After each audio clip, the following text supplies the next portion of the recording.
السلام عليكم ورحمة الله وبركاته. أهلا بكم كل متابعينا على قناتي على اليوتيوب إبداعات ندى.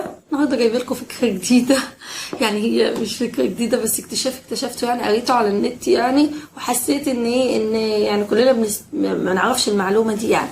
وهي المعلقة اللي زي دي طبعا احنا بنستخدمها متخيلين ان هي عشان للمكرونة نصفي بيها المكرونة عشان السوائل تنزل من هنا. يعني لو انا بسلق مكرونه فالميه بتاعت المكرونه تنزل من هنا ويبقى لي بس المكرونه هنا. انا كنت بستخدمها بصراحه لكده.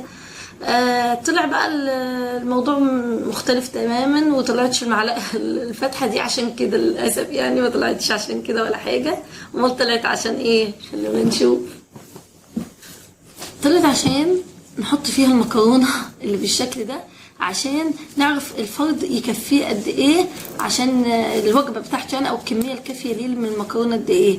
بنملى الفتحه دي بالمكرونه اهي، اهو دي الكميه المناسبه ليا الشخص عشان ياكلها من المكرونه دي. طبعا الناس بقى اللي عامله دايت او عايزه تعرف تاكل مكرونه مش عارفه هي بتاكل كتير ولا اقل، ممكن تستخدم المعيار ده. يعني ده المعيار اهو، ده تقريبا كافي لفرد واحد.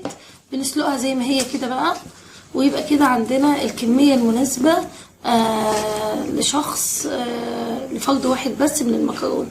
طبعا اكيد يعني ما بيعملوش كل حاجه هبقى كده، كل حاجه لها فعلا استخدامها.